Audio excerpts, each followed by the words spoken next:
Salve, kembali berjumpa lagi dengan saya pada pagi hari ini tanggal 26 Juni 2026. Mari saudara, di pagi yang cerah ini kita mau bersama-sama mengucap syukur kepada Tuhan Allah kita yang selalu memberkati kita. Dan jangan lupa, berilah senyuman dan sapaan kepada sesama kita. Kita awali perenungan pagi hari ini dengan tanda kemenangan kita dalam nama Bapa dan Putra dan Roh Kudus. Amin. Tuhan, jika Tuhan mau, Tuhan dapat mentahirkan aku. Bacaan liturgi hari ini diambil 2 Raja 25 ayat 1 sampai dengan 12 dan Matius 8 ayat 1 sampai dengan 4. Saudara-saudaraku yang terkasih, dalam kehidupan kita ini saudara, sebagai pengikut Kristus yang beriman kepada Yesus, iman yang kita miliki bukanlah hanya sekedar ucapan saudara, namun harus ditunjukkan dengan tindakan nyata. Seperti pada perenungan kita kemarin hari Minggu, Yesus mengingatkan kepada kita dengan berkata, jangan takut. Di mana Yesus sampaikan sampai 3 kali saudara. Namun, realita dalam kehidupan kita, iman kita tak mampu saudara. Kita tidak mampu nyatakan dalam tindakan dasar kita menghadapi problem dalam kehidupan. Kita takut, panik, khawatir. Kenapa kita takut? Tidak percayakah kita ini sangat berharga di mata Allah? Kata Yesus saudara, di dalam Matius 10 ayat 29 sampai dengan 31, dikatakan, bukankah burung pipit dijual 2 seekor seduit? Namun seekor pun daripadanya tidak akan jatuh ke bumi di luar kehendak Bapamu.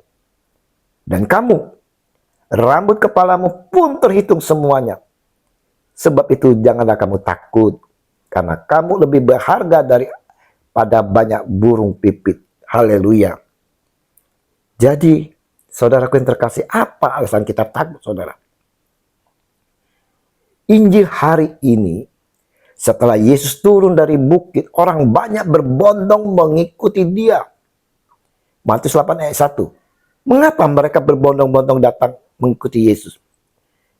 Karena saudara, mereka terpukau oleh kuasa dan mukjizat penyembuhan yang ia lakukan. Demikianlah diri kita yang datang kepada Yesus saudara. Karena terpukau melihat, mendengar akan kesaksian-kesaksian orang yang mengalami kasih Yesus saudara. Kita hanya sebatas terpukau, tapi tak mendalami akan yang kita lihat dan kita dengar. Alasan lain mereka berbondong-bondong mengikuti Yesus, seperti kita juga mencari berkat, karena Yesus memberi makan. Banyak orang pergi ke gereja setiap hari, setiap minggu, hanya mencari berkat saudara. Berkat, berkat, berkat. Yang kedua, mencari kesembuhan. Karena banyak yang disembuhkan Yesus dari sakit. Dan ini juga yang terpenting, haus akan pengajarannya, berbeda dengan para ahli Taurat saat itu saudara. Tetapi saudara, semuanya itu tidak sampai didalami, dipahami saudara. Sehingga apa yang mereka lihat dan dengar tak bertumbuh saudara.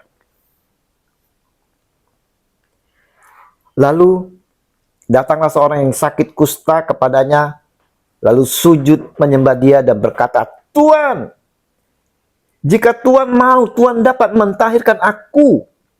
Matius 8 ayat 2. Ayat ini saudara mau mengajarkan kepada kita tentang iman yang penyerahan diri dan pengakuan akan kuasa mutlak Yesus untuk menyembuhkan. Kita lihat seruan orang kusta tersebut, Tuhan, jika Tuhan mau, Tuhan dapat mentahirkan aku. Ini menunjukkan bahwa penderita kusta tersebut saudara sangat percaya pada kuasa Yesus. Tetapi ia pun menyerahkan dengan penuh iman kesembuhan sepenuhnya kepada kedaulatan dan kehendak Yesus. Inilah saudara, tindakan nyata iman yang harus kita miliki. Datang, memohon, dan mengakui akan kedaulatan Tuhan. Tindakan iman yang nyata yang harus dilakukan adalah kita mau datang, saudara, datang kepada Yesus dengan mau menyerahkan seluruhnya dan mempercayai kehidupan kita seutuhnya dalam tangan ilahi Allah Bapa di dalam nama Putra Yesus Kristus. Termasuk permasalahan hidup kita, sakit penyakit, perekonomian kita, hubungan kita dengan pasangan kita, dan lain sebagainya. Tindakan iman kita yang nyata juga dapat kita lakukan dengan hidup taat pada perintah Allah, menunjukkan kasih kepada semua sesama melalui pelayanan dan perbuatan baik, dan tekun beribadah serta berdoa.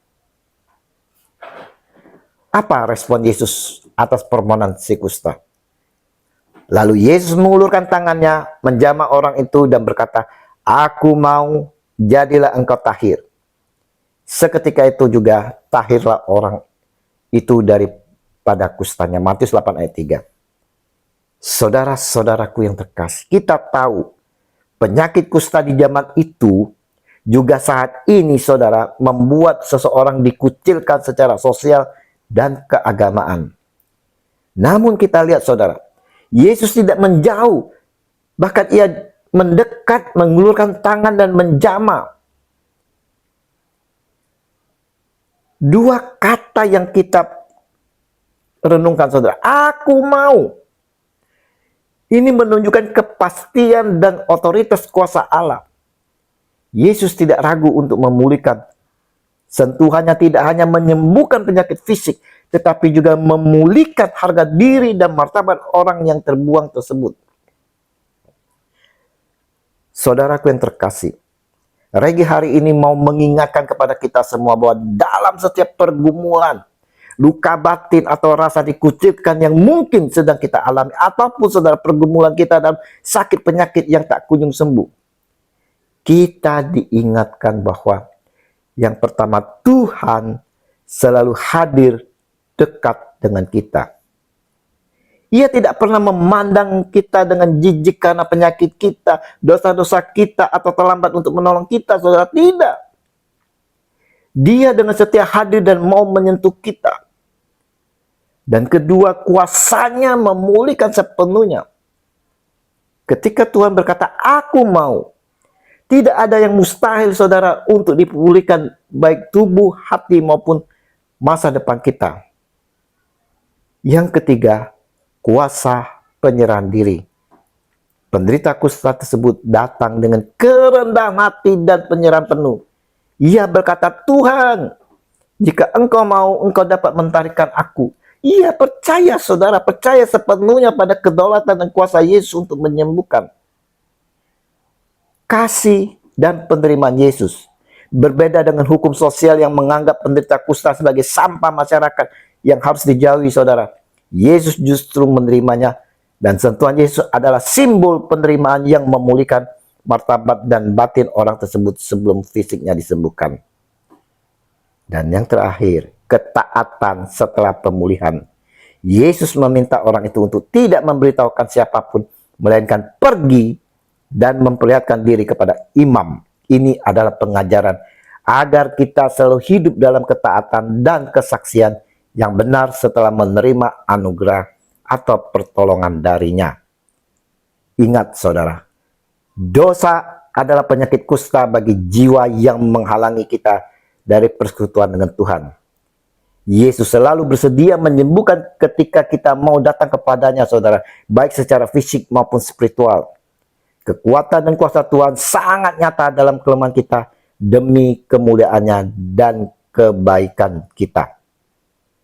Maukah kita mengalami kesembuhan dan pemulihan hidup? Mari kita mau datang ke hadapan Tuhan dan dengan penuh kerendahan hati dan penuh kerinduan serta memohon dengan iman. Tuhan, jika engkau mau, engkau dapat menyembuhkan dan memulihkan aku. Terutama, saudara, ketika kita merasa terbuang, putus asa, atau terbebani. Yesus tidak pernah memandang rendah atau menolak siapapun yang datang memohon belas kasih-Nya. Yesus Tuhan, kami datang kepada Engkau dalam keberadaan kami yang sedang bermasalah, baik sakit, terasa terbuang, terbebani hingga putus asa. Kami mohon sentuhan kasih-Mu, karena kami percaya Engkau sanggup dan mau memulihkan dan menyembuhkan kami. Sembuhkanlah kami ya Tuhan di dalam kasih-Mu. Amin.